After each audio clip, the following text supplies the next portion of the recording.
নমস্কার। Talks on self identity এই অনুষ্ঠানে আপনাদের সকলকে আন্তরিক স্বাগত জানাচ্ছি। সসংবিদ্য সানুভবদেব প্রজ্ঞানপুরুষ শ্রী শ্রী বাবা ঠাকুর, তিনি অপর্যাপ্ত সম্ভার রেখে গেছেন আমাদের জন্যে। তার প্রবচন, তার উদ্গীত ভজন, সাধারণ সময় কথা বলতে বলতে তিনি এমন কিছু তত্ত্বের কথা কি অদ্ভুতভাবে আমাদের সামনে আলোকিত করে তুলে ধরেছেন, আমরা কল্পনাই করতে পারি না। এবং হয়তো আজকে নয়, হয়তো কালকে নয়, পরশু নয়, কিন্তু একদিন এই অতুলনীয় সম্ভারের প্রকৃত যে তত্ত্বকথাকে এত সহজ সরলভাবে মানুষের কাছে পৌঁছে দেওয়ার এই যে সম্ভার, এটা একদিন সকলে সত্যি সত্যি অনুভব করতে পারবে। গত কয়েক সপ্তাহ ধরে আমরা তার কিছু ফর্মুলা নিয়ে কথা বলছিলাম, যেগুলো প্রকৃত অর্থেই অরিজিনাল এবং ইউনিক, কোনো সন্দেহ নেই। তার সমাধি পর্বে যে অনুভব, সেটাই যখন একটা ফর্মুলার রূপ নিয়েছে, সেটা যে কত সুন্দর হয়েছে সেই নিয়ে আমরা গত 2 সপ্তাহ ধরে কথা বলছিলাম। আজকেও আমরা সেই ডিভিনিটির সম্পর্কে যে ফর্মুলা, সুন্দর ফর্মুলার কথা তিনি বলেছেন, তার বলতে পারি তৃতীয় পর্বে এসেছি, তৃতীয় এবং শেষ পর্বে। আমরা এর আগের সপ্তাহে শেষ করেছিলাম সেখানে এসেছিল আন্তরিকতার উৎস উদারতা, অর্থাৎ কিনা সিনসিয়ারিটি কামস ফ্রম জেনারসিটি। যে সুন্দর ডিভিনিটির ফর্মুলার কথা তিনি বলেছেন, সেটা কি আমরা যেটা ইতিমধ্যেই পেরিয়ে এসেছি, একবার একটু আপনাদের স্মরণ করিয়ে দিই। অ্যাবসোলিউট স্টেজ হলো eternity. Eternity comes from infinity. Infinity comes from immortality. Immortality comes from divinity. Divinity comes from impersonality. Impersonality comes from serenity and tranquility. Serenity and tranquility come from equality and equanimity.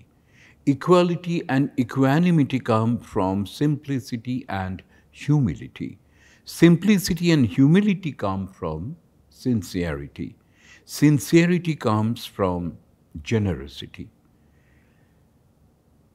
এইখানে এসে আমরা আগের সপ্তাহে থেমেছিলাম ওই উদারতার কথায়, আন্তরিকতার কথায়। আন্তরিকতার উৎস উদারতা, যেটা খুব সুন্দর করে তুষার একদিন বলছিল, বাবা ঠাকুর বলছেন উদার অর্থে উন্মুক্ত দ্বার। আজকেও আমাদের এই প্রসঙ্গের, যদি কোনো দ্বারের সামনে গিয়ে আমরা একটু প্রতিবন্ধক পাই, সেটাকে উন্মুক্ত করে সেখানে আমাদের সুন্দর করে বুঝিয়ে দেওয়ার জন্যে তুষার আমাদের সঙ্গেই রয়েছে। আমরা শেষ করেছিলাম তুষার ওই আন্তরিকতার উৎস উদারতা, ওই জায়গাটিতে, অর্থাৎ কিনা সিনসিয়ারিটি কামস ফ্রম জেনারসিটি। এবারে সেই উদারতার উৎস কোথায় আমরা দেখি, সেখানে দেখছি বলছেন জেনারসিটি কামস ফ্রম অরিজিনালিটি। অর্থাৎ কিনা উদারতার উৎস হচ্ছে মৌলিকতা। এখন সে মৌলিক বস্তু কোনটা? সে অবিমিশ্র সত্তা, সে আত্মা। মৌলিকটা কি? অবিমিশ্র সত্তা। আচ্ছা, সে মৌলিকতাটা হলো সে অবিমিশ্র সত্তা, যেখানে কোনো মিশ্রণ নেই। সে বোধময় সত্তা, সে আত্মা। এই সব কিছুকে যে একবোধে গ্রহণ করতে পারবো আমরা, সেই যে উদারতাটা আমার মধ্যে, সে মৌলিক সত্তাটাকে সবার মধ্যে যখন আমি দেখতে পারবো, অর্থাৎ সে বোধময় সত্তাটাকে যখন আমি সবার মধ্যে দেখতে পারবো, তখন আমি সব কিছুকে একবোধে গ্রহণ করতে পারবো। কারণ সেই এক আত্মসত্তায় সবার মাঝখানে আছে। সমগ্র বহুত্বটা যেখান থেকে প্রকাশ পেয়েছে, সেই বোধময় সত্তা, সেই এক সত্তা, এই এক থেকে যে বহুত্বের প্রকাশটা পেয়েছে, সব কিছুর মধ্যে সেই এক রয়ে গেছে, সর্ববহুত্বের মধ্যে যে সেই একই রয়ে গেছে, সে এককে যখন আমরা সব কিছুর মধ্যে আমরা দেখতে পারবো, তখন কিন্তু সেই মৌলিক সত্তাটাকে আমরা দেখতে পারবো, তখন কিন্তু আমার মধ্যে সেই উদারতাটা প্রকাশ পাবো। অর্থাৎ সব কিছুকে গ্রহণ করার, সব কিছুকে গ্রহণ আমি তখনই করতে পারবো যখন আমি সব কিছুকে একবোধে মানবো, সব কিছুকে নিজ বোধে আমি মানবো, সব কিছুকে গুরু বোধে আমি মানবো, সব কিছুকে আমি ঈশ্বর বোধে আমি মানবো, তখনই তো আমি সব কিছুকে আমি গ্রহণ করতে পারবো। গ্রহণ করতে আর কোনো আমার বাধা থাকবে না। আমার সেই প্রিয়তমোত্তম সেই আত্মাকে, আমার সেই নিজের সেই সত্তাটাকে যখন আমি সব কিছুর মধ্যে দেখবো, তখন আমি সব কিছুকে আপন মধ্যে আমি গ্রহণ করতে পারবো। যেটা হলো মৌলিক সত্তা, যেটা সে অবিমিষ্ট সেই মৌলিক সত্তা, যেটা যার কোনো মিশ্রণ হয় না, যার কোনো পরিবর্তন হয় না, যার কোনো রূপান্তর হয় না, যার কোনো বিকার হয় না, সে মৌলিক যে সত্তাটা। ঠিক তার পরের স্তরেই বলছেন যে originality comes from unity and identity. এই মৌলিকতার উৎস হচ্ছে একতা, অভিন্নতা। মৌলিকতাটা হচ্ছে সে একতা, সে অভিন্নতা, সে সব কিছুকে যখন আমি সে এক বোধে গ্রহণ করে যখন আমি সে একতা অভিন্নতাটা প্রাপ্ত হব, তখন আমি সে নিজে সে মৌলিক হয়ে যাব। আমি নিজেই সে মৌলিক হয়ে যাব, বা সে মৌলিকত্ব আমি নিজেই সে প্রাপ্ত হব। মানে আমি অভিন্ন, আমি সে অবিমিশ্র সত্তা হয়ে যাব। যতক্ষণ আমি সেই নিজের সেই সত্তাটাকে অনুভব করতে না পারবো, ততক্ষণ আমি অন্যের কথা বলবো, ততক্ষণ আমি কিন্তু আমি নিজেও মৌলিক থাকবো না। তখন আমি অন্যের কথা বলবো, শাস্ত্রের কথা বলবো, কে কি বলেছে সেসব কথাগুলো আমি বলবো। এবার তারপর কিন্তু আমি যখন সে মৌলিক সত্তাটাকে উপলব্ধি করে আমি নিজেই সে মৌলিক হয়ে যাব, তখন আর কারোর কথা আমাকে বলতেই হবে না। আমি যেটা বলবো সেটাই অরিজিনাল, কারণ আমি তো আমার নিজের পরিচয়টাই তখন সবার কাছে দেবো। কারণ আমি তো সেই আত্মসত্তা, আমি সেই আত্মার কথা যখন আমি বলবো, আমি যখন ঈশ্বরের কথা সবার সামনে বলবো, তখন আমি তো তখন সেই ঈশ্বর হয়ে গেছি, আত্মা হয়ে গেছি। আমি তখন নিজের পরিচয়টাই তখন সবার সামনে মেলে ধরবো, আমি তখন সেই মৌলিক হয়ে যাব। তাই এই মৌলিকতাটা আসলো একতা অভিন্নতা থেকে। তো একতার অভিন্নতার বোধ যখন আমি প্রাপ্ত হব, বা এক বোধে অভিন্ন বোধে অভেদ বোধে যখন আমি সব কিছুকে মানবো, তখন আমি সেই মৌলিকতাটা আমি প্রাপ্ত হব। এবং আমি তখন নিয়েও থাকবো সেই মৌলিক সত্তাতে, এবং আমার মধ্যে দিয়ে যা কিছু প্রকাশ হবে সেটা মৌলিক অরিজিনালি হবে। কারণ তখন সেটা অন্যের বলা কথা নয়, তখন সেটা আমার নিজের অনুভূতির কথা। এই যে একতা অভিন্নতার কথা বলছি, এরও একটা উৎস আছে। বলছেন unity and identity comes from necessity. প্রয়োজনীয়তা থেকেই আসে এই একতা এবং অভিন্নতা। এই একতা অভিন্নতার বোধটা আমি লাভ করব যখন এই একত্বের বোধ প্রাপ্ত হওয়ার জন্য, অর্থাৎ সেই অমৃতত্ব লাভ হওয়ার জন্য আমার প্রয়োজনীয়তাটা আসবে আমার ভেতর থেকে, অর্থাৎ তাগিদটা আসবে। যতক্ষণ না সেই তাগিদটাটা আসবে যে একত্বকে লাভ করার জন্য, যখন এই বহুত্বের জ্বালায়, এই বহুত্বকে নিয়ে কারবার করতে করতে যতক্ষণ না এই বহুত্বের জ্বালায় আমি জর্জরিত হচ্ছি, ততক্ষণ আমার সেই তীব্র তাগিদটা আসবে না। তাকে পাওয়ার যে তীব্র যে প্রয়োজনীয়তাটা, সেটা আমার আসবে না। তাকে পাওয়ার জন্য যখন আমার প্রয়োজন, মানে তাকে ছাড়া আর আমার কিছুই প্রয়োজন নেই, আর আমার কিছুই ভালো লাগছে না, এখানে এগুলো সব অসার অকেজ, সব দুদিনের। এইরকম যখন আমার মনের মধ্যে যখন তীব্র বৈরাগ্য আমার মধ্যে খেলা করবে, তখন তাকে পাওয়ার আমার মধ্যে একটা তীব্র একটা তাগিদ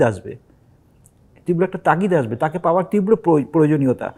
মানে এরকম উদাহরণ দেওয়া হয়, জলে ডুবন্ত ব্যক্তি যেরকম মানে একটা কুটো ধরেও বাঁচার চেষ্টা করে আর কি, বাঁচার যে তার একটা তীব্র আকুতি, সেই রকম যখন তীব্র আকুতিটা আসবে, তখন কিন্তু আমি এই একতার অভিন্নতার বোধটা আমি লাভ করতে পারবো।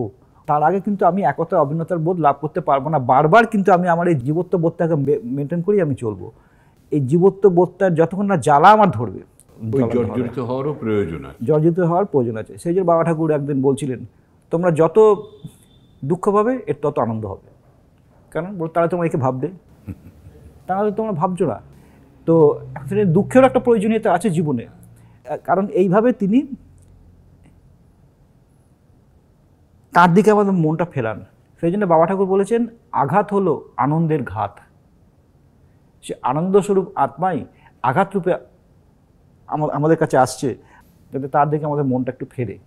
তো যাই হোক, এই যে তাকে পাওয়ার তীব্র প্রয়োজনীয়তাটা যখন আমার আসবে, তীব্র তাগিদটা যখন আসবে, তখনই কিন্তু আমার মধ্যে সে একত্বের ভাবনাটা আমার মধ্যে কন্টিনিউয়াসলি চলবে।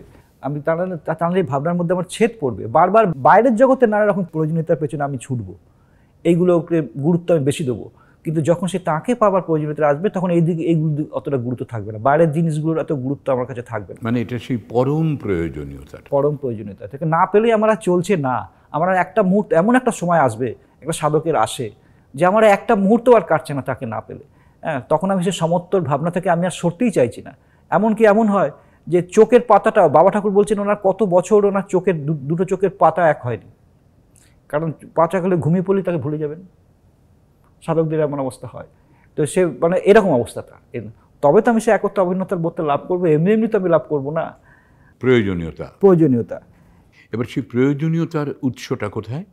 বলছেন নেসেসিটি কামস ফ্রম বিউটি।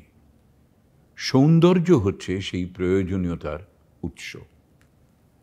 সেটাই যে আসল সুন্দর, সেই যে সত্যম শিবম সুন্দরম, সেই যে আমার আত্মসত্তাটা, সেই যে মৌলিক সত্তাটা, সেই যে অবিমিশ্র সত্তাটা, সেটাই যে আসল সুন্দর।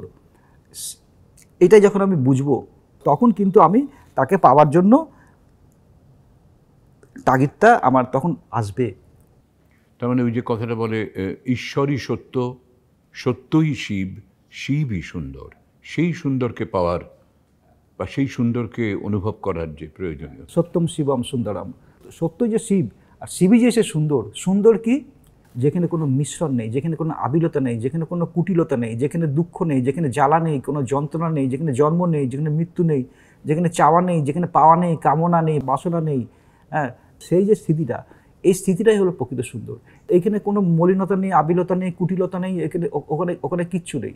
ওখানে শুধু এক আমি আছি, আর দ্বিতীয় কিছু নেই। যে সত্যম শিবম সুন্দরম। যখন আমরা বুঝবো যে প্রকৃত বিউটি, প্রকৃত সুন্দর, সে হলো যে আমারই সেই আত্মসত্তাটা, আমারই সেই চির অমর সেই সত্তাটা, তখনই প্রয়োজনীয়তাটাও। তখন আমি প্রয়োজনীয়তাটা অনুভব করব। এবারে সেই যে সৌন্দর্য, তারও একটা উৎস আছে। Beauty comes from purity and truth, অর্থাৎ শুদ্ধতা এবং সত্যতা। এই দুটোই হলো সেই সৌন্দর্যের উৎস। পবিত্রতা, শুদ্ধতা, যেটা সত্য, সেটাই হলো আসল সৌন্দর্য। আসল পবিত্রতা কি, আসল শুদ্ধতাটা কি? সে একের বোধ। একের বোধের মধ্যে কিন্তু আপনি আর কোনো মলিনতা কিছুতেই আর খুঁজে পাবেন না। হাজার আপনি চেষ্টা করে বিচার করে আপনি দেখুন, তার মধ্যে আপনি আর কোনো কুটিলতা, আপনি আর জটিলতা আর আপনি খুঁজে পাবেন না। বরং এরম বলা যাবে যে ওর চেয়ে সুন্দর আর কিছু না, ওর চেয়ে সুন্দর, কারণ ওখানে কোনো বিন্দু মাত্র কোনো অশুদ্ধিতার কোনো কারণই নেই। বাবা ঠাকুর যে বারবার বলছেন যে তুমি নিত্য শুদ্ধ বুদ্ধ মুক্ত, তা তুমি শুদ্ধ, নিত্য শুদ্ধ, কারণ তোমার মধ্যে অন্য কোনো দ্বৈত ভাববোধই আর তোমার মধ্যে সেখানে আর প্রবেশ করছে না। অন্য কোনো দ্বৈত ভাববোধই নেই, অন্য কোনো ভাব আর সেখানে দ্বিতীয় কিছুই নেই। সে একের মধ্যে এক, তো শুধুই একই, একের মধ্যে শুধু একই আছে, সে পিওর, সে আত্মা। তো নিত্য শুদ্ধ বুদ্ধ মুক্ত, সেই পবিত্র সত্তাটাই হলো সব থেকে শুদ্ধ। যতক্ষণ না আমি সেই আত্মসত্তাটাকে লাভ করতে পারছি, ততক্ষণ আমি শুদ্ধ হতে পারবো না। বাইরের গঙ্গা জল ছিটিয়ে কিন্তু শুদ্ধ হয় না। সে আমার যখন সব কামনা বাসনা প্রশমিত হয়ে গেছে, আমি যখন শান্ত হয়ে গেছি, তখনই আমি শুদ্ধ হয়ে গেছি। তখন আমার মধ্যে আর কোনো ভুরভুরি নেই, আর কোনো চঞ্চলতা নেই, আর কোনো আবিলতা নেই। তখন আমি শুদ্ধ, আমি শান্ত, পবিত্র। মানে ওই যে বাহ্যিক একটা শুদ্ধ করার ব্যাপার হয়, গঙ্গা জল ছিটিয়ে নিলাম, ওটা পুরোপুরি বাহ্যিক। ওটা বাহ্যিক। গঙ্গা যার স্পর্শে পবিত্র হয়, সেটা হলো সে নিজস্ব আত্মসত্তা। যা কিছু অশান্তিমূলক, যা কিছু সৃষ্টি হচ্ছে, সেখানে যদি আপনি আত্মসত্তাকে বসিয়ে দেন, তাহলে দেখবেন আমার সেখান থেকে কোনো গণ্ডগোল আসছে না। আত্মা এতটাই পবিত্র, মানে গঙ্গা যার স্পর্শে পবিত্র হয়। হ্যাঁ, গঙ্গা স্পর্শে সব কিছু পবিত্র হয়। গঙ্গা যার স্পর্শে পবিত্র হয়, সেটা হলো প্রত্যেকের সেই আত্মসত্তাটা। তো সেটাই হলো সত্য। সত্য কি? যার কোনো পরিবর্তন নেই, নাশ নেই, যার কোনো উদয় নেই, অস্ত নেই। সেই সত্যটাই হলো সুন্দর। যা সত্য তাই হলো সুন্দর। এবারে যে শুদ্ধতা ও সততা থেকে সৌন্দর্য আসে, সেই শুদ্ধতা সততারও একটা, শুদ্ধতা সত্যতা তারও একটা উৎস আছে। বলছেন purity and truth come from existence. এই আমরা এসে পৌঁছলাম এই ফর্মুলার একেবারে শেষ সিঁড়িতে, শেষ সোপানে। Purity and truth come from existence. অস্তিত্ব থেকেই এই শুদ্ধতা, এই সততার উৎস। সে অস্থি সত্তা যা নিত্য আছে, অস্থি ভাতি প্রীতি, কথা সে সচ্চিদ আনন্দ, তাকে আর এক ভাষায় বলা হয় অস্থি ভাতি প্রীতি। সে অস্তিত্বের বোধ, সে অস্থি সত্তা যা সৃষ্টির পূর্ব থেকেই ছিল। যে প্রথমে আমি এটাকে নিয়ে কিন্তু আলোচনার সূত্রপাত করেছিলাম, যে সৃষ্টির পূর্বে একটা অস্তিত্ব তো ছিল, যেখান থেকে সব কিছু প্রকাশ হয়েছে। শূন্য থেকে তো কোনো কিছু সৃষ্টি হয়নি, একটা শূন্যটাও সৃষ্টির মধ্যে পড়ে। এই কথাগুলো আমরা একদম, এটা এই ফর্মুলা নিয়ে আলোচনার একেবারে সূত্রপাত হয়েছিল ওখান থেকে। হ্যাঁ, তাহলে সেই যে অস্থি সত্তাটা, সেই অস্থি সত্তাটা থেকেই আসছে কিন্তু শুদ্ধতা, এই সত্য, মানে purity and truth come from existence. সে অস্থি সত্তাটা, অর্থাৎ অস্তিত্ব, যা নিত্য বর্তমান, যা নিত্যই যিনি আছেন। নতুন করে যা এসছে এমন কিছু নয়, কিন্তু আজ আছে কাল নেই, কোনো সৃষ্ট পদার্থ সেটা নয়, সেটা অসৃষ্ট অজাত। সে অবিনাশী যে সত্তাটা, সে অস্থি সত্তা, সে অস্থি সত্তাটাকে যখন আমি অনুভব করতে পারবো, তখনই কিন্তু আমি প্রকৃত সে সত্যটাকে লাভ করতে পারবো। কারণ সেই অস্থি সত্তা ভাতিময়, সে ভাতিময় অস্থি সত্তা, অর্থাৎ অস্থি ভাতি প্রীতি। যিনি অস্থি তিনি ভাতি, তিনি প্রীতি, যিনি সৎ তিনি চিৎ, তিনি আনন্দ, সচ্চিদ আনন্দ। এক্সিস্টেন্স প্রসঙ্গে বলছেন, the existence is undivided oneness or the absolute, the eternal, the self or the spirit, I reality. অস্তিত্বই হল অখণ্ড এক একমেব দ্বিতীয়ম অথবা ভূমা শাশ্বত আত্মা, অর্থাৎ পাকা আমি। হ্যাঁ, সেই অস্থি সত্তাটাকেই বলা হচ্ছে পাকা আমি। অস্থি সত্তা মানে কি, যার নিত্যকাল আছে, যার নিত্যকাল ছিল, আছে, থাকবে, এবং সে এবার সেটা তো কোনো একটা পার্টিকুলার জায়গা আছে এমন নয়, তার সর্বব্যাপী অখণ্ড একামেব দ্বয়ম। তাই সেই শাশ্বত, যেটাকেই বলা হচ্ছে পাকা আমি, অর্থাৎ পূর্ণের আমি, অখণ্ডের আমি, ভূমার আমি, যেটা হলো সেই পাকা আমি, যার সর্বত্রই সেই অস্থি সত্তা বিদ্যমান। হ্যাঁ, সেই সচ্চিৎ আনন্দ, সেই অসীমত্ব, তিনি সেই অসীম, তিনিই চিরন্তন, তিনিই অমৃত, তিনিই অবিমিশ্র, এগুলো সব তাঁরই পরিচয়, সেই অস্থি সত্তা, সেই ভূমা সত্তা। এই যে সর্ব অর্থে ইউনিক এই ফর্মুলাটা, যার মধ্যে দিয়ে আমরা পেলাম অ্যাবসলিউট স্টেজ থেকে, ইটার্নিটি থেকে, ইনফিনিটি থেকে, ইমর্টালিটি থেকে, ডিভিনিটি থেকে, ইম্পার্সোনালিটি থেকে, সিরিনিটি অ্যান্ড ট্র্যাঙ্কুইলিটি, সেখান থেকে equality, equanimity, simplicity, humility, sincerity, generosity, originality, unity and identity, necessity, beauty, purity and truth, এই সবটাই একে অন্যের সঙ্গে ইন্টাররিলেটেড, কানেক্টেড। বাবুঠাকুর বলছেন সবটার সঙ্গেই সকলেই কানেক্টেড, এক্সিস্টেন্সের বাইরে যাবার কারোর উপায় নেই। পিওরিটি অ্যান্ড ট্রুথ থেকে আমরা যে এক্সিস্টেন্সে এসে উপনীত হলাম, যে অস্তিসত্তা বা অস্তিত্বতে, সেইখানেই আমরা সদা আশ্রিত। এক্সিস্টেন্সের বাইরে আমি যাবো কোথাও? অস্থি সত্তার বাইরে আমাদের প্রত্যেকটার অস্তিত্ব আছে। আমি যে আছি, এটা তো সবাই বলছি যে আমি আছি, তা আমি আছি এটার বাইরে আপনি যাবেন কোথায়? আপনি আমির বাইরে আপনি যাবেন কোথায়? আমি নেই একথা বলার স্পর্ধা কারণ নেই। না, আজ পর্যন্ত কেউ বলতে পারিনি আমি নেই। সুতরাং প্রত্যেকটা সে আমির আশ্রিতই হয়ে আছে, অর্থাৎ আমি প্রত্যেকে সে আমিতেই প্রতিষ্ঠিত আছে। বাটা বলছে একটা ছোট শিশুও জানে তার আমি, সে আছে। সুতরাং অস্থি সত্তা তো সবাই আছে, সবাই সদাশ্রিত, সদ মানে সেই অস্থি সত্তা। তো সুতরাং আমি শূন্য তো কেউ নয়, শুধু আমি সম্বন্ধে আমার সচেতন নয়। এই সচেতনতা তারা বাড়ার জন্য যা কিছু করণীয়, সেটাই বাবা ঠাকুর তার প্রতিটা কথায় কথায় বাবা ঠাকুর বলেছেন। শ্রেষ্ঠটাকে চয়ন করা, সেটাই আমি। এইটাকে অনুভব যদি আমরা করতে পারি, তাহলে কিন্তু দেখব যে নিজের সম্পর্কেও আমাদের ধ্যান ধারণা আমূল পাল্টে যাচ্ছে। আর এই কথাগুলো শুধু শ্রবণ নয়, অনুধাবন করা এবং যত দূর সম্ভব আমাদের জীবনের ক্ষেত্রেও তার প্রতিপালন করা, এর মধ্যে দিয়েই কিন্তু আমরা একটা সম্পূর্ণ অন্য অনুভবে, অন্য স্তরে নিজের জীবনকে পৌঁছে দিতে পারবো নিশ্চয়ই তার আশ্রয় থেকে। আজকের মতো আবারও এখানেই শেষ করছি আজকের এই পর্ব, যেখানে আমরা ওই ডিভিনিটির যে সুন্দর একটা অনুভব তাঁর এসেছিল, যেটার সঙ্গে আমরা নতুন করে আজকে আবারও পরিচিত হলাম। খুব ভালো লাগলো আমাদের সবাই, আশা করি আপনাদেরও ভালো লেগেছে। আজকেও অনুষ্ঠান আমরা শেষ করব সুন্দর একটি উদ্গীত ভজন আপনাদের সকলকে শুনিয়ে।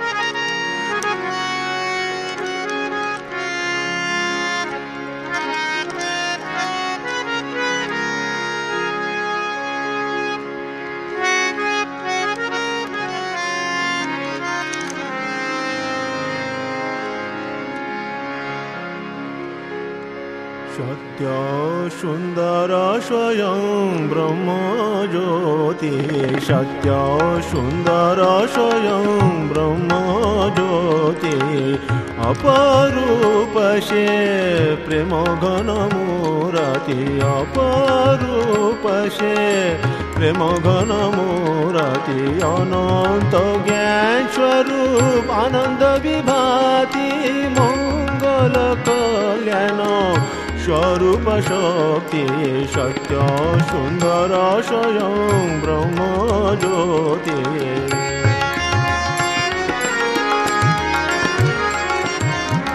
ভাবময়ী লীলাময়ী স্বভাব প্রকৃতি,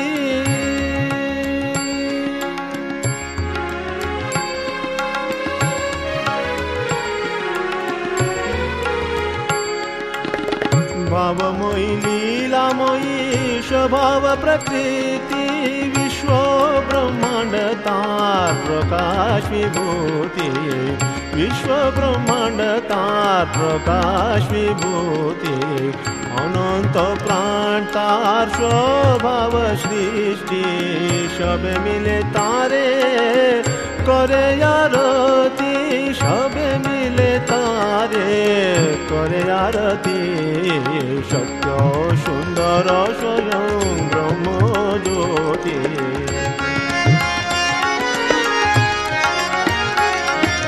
सत्य सुंदर स्वयं सत्य सुंदर स्वयं सत्य सुंदर स्वयं ब्रह्म ज्योति सत्य सुंदर स्वयं ब्रह्म ज्योति सत्य सुंदर स्वयं सत्य सुंदर स्वयं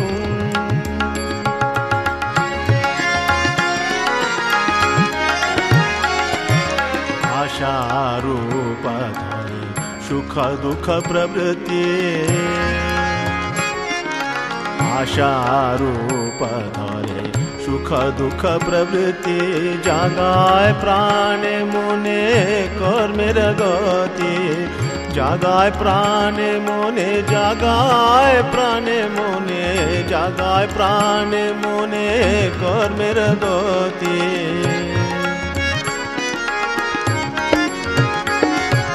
जागाय प्राण मने कर्मेर गति मृत्यु आने जीवने गतिर विरति प्रेमेर उदय है सभा निवृत्ति प्रेमेर उदय है सभा निवृत्ति सत्य सुंदर स्वयं ब्रह्म ज्योति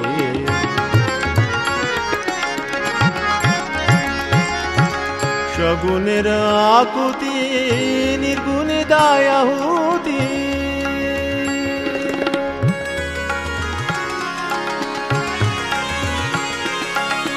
सगुणेर आकुति निर्गुणे दायाहुति अंतरे बाहिरे अखंड सुख स्मृति अंतरे बाहिरे अखंड सुख स्मृति अविराम धारा गति धारा गति